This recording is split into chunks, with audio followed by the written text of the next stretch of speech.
saya PCO. Oh, oke. Terus suami juga ada kelainan juga gitu. Biar kita tahu memberi inspirasi buat bapak-bapak di luar sana. Jangan cuma ibu-ibunya nih. Contohlah Mbak Upi dengan suaminya mau loh ikut support gitu kan. Kadang-kadang suaminya yang nggak mau. Ketika saya pulang kampung di tahun kedua nikah itu, pulang kampung kebetulan tetangga tuh Dok Abjin. Kita terus kemudian konsul ke beliau. Beliau bilang, kalau suami udah diperiksa juga belum gitu. Emang perlu ya gitu. Loh, ini kan yang bikin anak itu kan 50% istri, 50% suami gitu. Jadi ya harus dua-duanya gitu.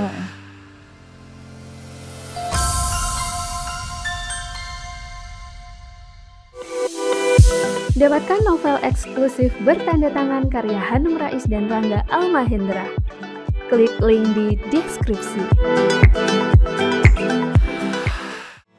Mencoba untuk selalu ikut berbahagia ketika satu demi satu temannya hamil dan terus memelihara harapan dan keyakinan bahwa suatu saat Allah akan memberinya keturunan entah kapan. Pejuang 2 garis biru yang satu ini akhirnya diberi karunia seorang putri yang cantik setelah menunggu 11 tahun di usianya yang sudah kepala 4. Doanya hanya satu ketika mendengar orang hamil. Doa Nabi Zakaria. 1 dasawarsa lebih hingga akhirnya bunyi jingle seolah diperdengarkan dari langit untukku dan suamiku. Ya, kami menunggu 11 tahun.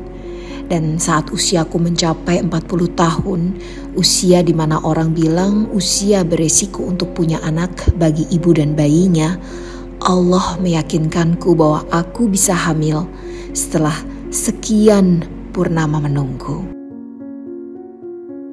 Suamiku yang kini pun rambutnya telah beruban, namun tekadnya tak pernah berubah. Ia tahu kami sedang menyusun uji coba yang terasa hampir mustahil karena usia. Namun susunan itu direkati doa-doa yang tak lekang meski ujian kegagalan bayi tabung berulang. Sungguh aku beruntung memiliki suami yang merangkap sebagai sistem penunjang terbaik bagi istrinya. Well, it takes two to tango. Butuh 2 orang untuk akhirnya menghasilkan buah hati yang ditunggu-tunggu. Di percobaan kesekian kalinya, mungkin Allah malu jika tidak mengabulkan doa pasangan suami istri yang semakin menua, layaknya Imran dan istrinya yang akhirnya memiliki Maryam. Iya, Mbak Palupi, kita panggil Mbak Upi ya, biar lebih akrab. Siap. Saya merinding ikut senang waktu di telepon itu dengar bahwa udah masuk ke bulan keempat kalau nggak salah ya waktu itu. Bulan keempat. Hampir 11 tahun, 3 kali bayi tabung berhasil. Beta HCG-nya berapa Mbak? Pertama tuh 500. Allahu Akbar, bisa kembar ya? Itu rasanya waktu itu boleh diceritain nggak?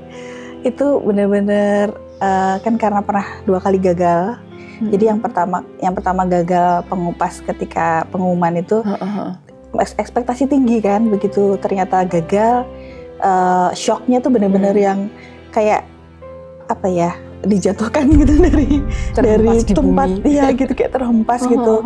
Nah terus ketika yang kedua gagal juga itu kayak yang udah lempeng aja gitu. Nah yang ketiga ini juga sama gitu, kayak yang udah pasrah aja gitu. Kalau misalkan jadi alhamdulillah, kalau enggak ya kita bangkit lagi gitu. Jadi kayak yang udah pasrah gitu. Nah ternyata tiba-tiba ada kan kalau di ini kan kalau berhasil suka ada bunyi ini ya, bunyi apa namanya kayak jingle gitu kan. Oh beda, saya dulu nggak gitu. Gimana? Jadi waktu pengumuman, kalau dulu saya pengumuman itu di telepon, di siang hari harus nelfon. Oh gitu. Jadi pengambilan darahnya pagi kan? Kemudian pagi, terus udah gitu kita nunggu kan. Sebenarnya bisa pulang, cuman kita selalu menunggu. Selalu nunggu, terus kita juga baru tahu kalau misalkan ada jingle kalau itu ada jingle dibunyikan di rumah sakit itu, oh itu berarti ada yang berhasil gitu. Ya ampun. Nah pas waktu itu tuh ada kayak gitu. Ada bunyi, cuman kita tuh ekspektasinya karena banyak yang masuk ke ruangan beliau dan sepertinya banyak yang hari pengumumannya sama. Jadi kita tuh nggak ekspektasi gitu kalau itu tuh sebenarnya kita gitu. Dan mereka juga nggak tahu. Mereka yang tahu, membunyikan, maksudnya. Yang membunyikan nggak tahu siapa itu nggak tahu. Cuman ada hari ini yang berhasil gitu terus dibunyikan. Tapi pasien siapa tuh nggak ngasih tahu. Oh gitu. Jadi kita menduga-duga aja. Jangan-jangan yang itu barusan masuk. Jadi nggak mungkin kita gitu kayaknya karena jadi jinglenya bisa berkali-kali diputar. Cuma sekali walaupun ada yang berhasil beberapa orang cuma sekali. Terus kemudian pas habis jingle ini ada pasangan yang masuk, berarti bukan kita gitu, bukan kita mikirnya gitu.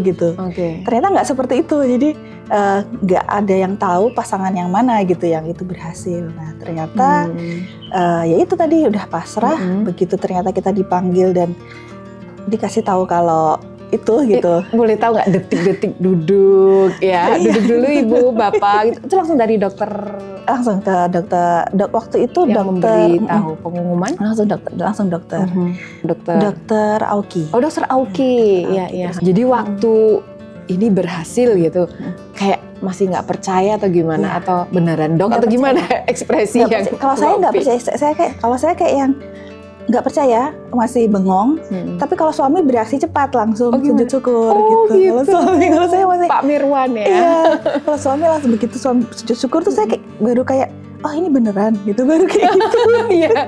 Emang sih karena udah dua kali gagal kan dan mungkin udah ekspektasi rendah ya, udah pasrah. Kayak nggak percaya gitu. Iya, jadi agak ada jeda mematung gitu ya. Iya, mencerna informasi. Ini beneran nih. Kayak saya persis deh, Mbak. Kalau dulu di telepon. Jadi langsung pulang berarti begitu diambil darah. Iya, langsung pulang karena nunggu sampai 6 jam waktu itu. Mungkin beda ya sekarang lebih cepat ya teknologi dan lain-lain gitu. Bisa nunggu sudah sholat zuhur, udah pesen tiket pulang. Kereta api. Iya, karena udah kayak pasrahnya mungkin tingkat dewa. Pasrahnya tingkat dewa tuh ya udahlah pulang nggak apa-apa daripada nanti nggak dapet tiket dan lain-lain. Nggak tahu ya.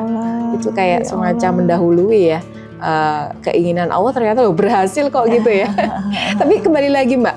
Jadi dibilang itu berhasil, Pak Mirwan suami langsung sujud syukur. Itu baru nyadar. Oh iya, ternyata beneran. Langsung peluk-pelukan. Iya. Terus diberitahu nggak waktu itu kadar beta HCG-nya itu bisa mungkin karena dimasukkan berapa embrio Mbak? Waktu itu 4. Langsung dimasukin. Boleh ya dimasukin 4 ya Mbak? Nah itu saya juga sebenarnya kan karena itu simpanan terakhir. Sebenarnya kan pengennya ada simpanan lagi gitu. Jadi sebenarnya saya request waktu itu ditanamnya 2 aja dulu gitu pengennya. Cuman dikasih sama dokter penjelasan gitu kalau secara usia kalau sudah di atas 35 karena keberhasilannya makin kecil jadi lebih baik ditanam semua. Kita tadi belum kasih informasi Mbak tuh berhasil, berarti sekarang usia waktu kita rekaman ini berapa? Sekarang 41. Berarti waktu pengumuman 40 atau udah 41 juga? 40 menuju 41 ya?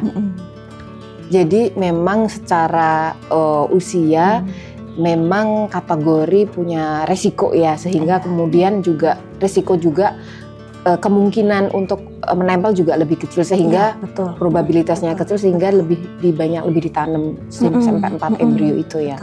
Di usia 40 tahun lebih menuju 41, 11 tahun dan akhirnya berhasil setelah melewati 3 kali ya, dan udah pernah juga inseminasi ya Mbak? Iya pernah sekali Mbak, dan traumatis. Traumanya boleh tahu nggak, diceritain kenapa? Ternyata saya tuh nggak tahan sakit. Itu nggak cuma Mbak ya Mbak, semua orang ya, apalagi disuntik berapa kali kan itu kan harus ambil cek darah. Kalau suntik itu kayaknya udah akhirnya kebal akhirnya ya. Cuman ketika ada ada yang masuk gitu ya, invasif yang dimasukin itu masih ternyata baru tahu saat itu karena sebelumnya kan nggak pernah ya. Ya paling pas waktu HSG dulu juga, waduh ternyata sakit banget gitu, Masya Allah. Terus ya pas inseminasi itu ya itu qadarullah agak berdarah gitu, jadi terus suami juga waktu itu menyaksikan dan dia juga ikut trauma. Ikut trauma. Jadi makanya ya wis nggak apa-apa kalau misalkan berhenti dulu gitu, kita jeda dulu gitu, kita ambekan dhisik gitu.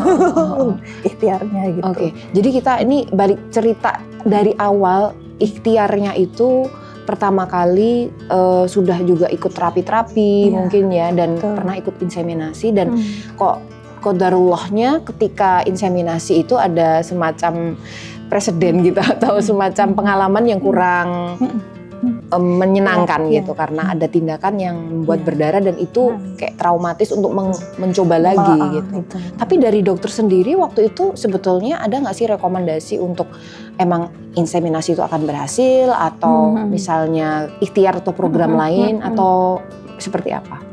Sebenarnya dari awal gitu ya, dari tahun kedua pernikahan gitu kan, suami akhirnya juga ikut terapi, di terapi, dan di situ dokter sudah bilang untuk ini kayaknya langsung bayi tabung aja karena nggak mungkin normal. Kenapa nggak mungkin normal waktu itu, Mbak? Dari suami maupun dari karena Mbak Upi? Sayanya selain saya PCO. Oh, oke. Terus suami juga ada kelainan juga gitu. Biar kita tahu, memberi inspirasi buat bapak-bapak di luar sana. Jangan cuma ibu-ibunya nih. Contohlah Mbak Upi dengan suaminya mau loh ikut support gitu kan, kadang-kadang suaminya yang nggak mau. Jadi waktu itu kan pas saya pertama kali promil itu biasanya kan kalau kayak di rumah sakit itu kan langsung keduanya disuruh tes gitu kan ya. Kalau ini enggak, awal-awal tuh saya aja yang dites gitu, suami enggak. Nah waktu itu tuh yang kemudian membuka jalan gitu adalah ketika saya pulang kampung di tahun kedua nikah itu, pulang kampung kebetulan tetangga tuh Dok Opjin, kita terus kemudian konsul ke beliau. Beliau bilang, kalau suami udah diperiksa juga belum gitu. Emang perlu ya gitu. Loh ini kan yang bikin anak itu kan 50% istri 50% suami gitu. Jadi ya harus dua-duanya gitu. Oh begitu, karena terus terang kami di rumah sakit dokter nggak ini gitu, cuman saya aja yang dikasih obat-obat gitu. Terus akhirnya udah ini aja, nanti kalau balik ke Jogja nyari dokter androlog gitu. Terus akhirnya kita balik ke Jogja, kita nyari dokter androlog gitu. Akhirnya ketahuan di situ kalau ada kelainan gitu yang harus ini dengan tindakan. Oh, tindakan ya, tidak hanya terapi itu setelahnya dan lain-lain. Itu setelahnya, setelah itu suami akhirnya dikasih obat-obatan gitu. Jadi ada tindakan operasi yang dilakukan. Betul. Sampai sejauh itu ya. Terus habis itu terus tapi tetap dari situ dokter bilang meskipun seperti itu kalian nggak bisa alami. Itu kalau dari ini kedokteran ya, dari ilmu pengetahuan gitu ya. Kalau insem gimana dok? Kami kan gitu kan. Karena kan biasanya setelah dikasih obat-obatan hormon, habis itu kalau nggak berhasil 3 kali insem baru bayi tabung, biasanya kan gitu. Nah ini kok dokternya kalau insem nanti buang-buang duit aja. Insem gitu. Buang-buang duit. Itu 2015 beliau langsung kayak bayi tabung aja gitu. Dan Mbak waktu itu Mbak Upi mendengar kata bayi tabung tuh kayak jauh banget, nggak kepikiran, benar-benar nggak kepikiran. Apa Mbak? Apa karena mungkin saat itu mungkin ngerasa masih muda ya usia, kami masih muda, terus juga masa sih gitu kan, maksudnya kita kan masih ya kalau Allah berkehendak gitu kan, udah insya Allah normal juga bisa gitu.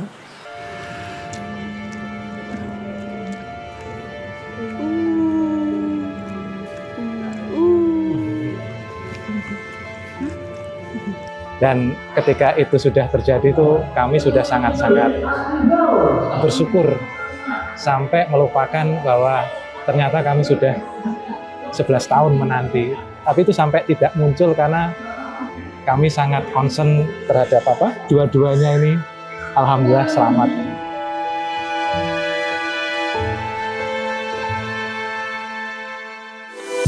Dapatkan novel eksklusif bertanda tangan karya Hanum Rais dan Rangga Almahendra. Klik link di deskripsi.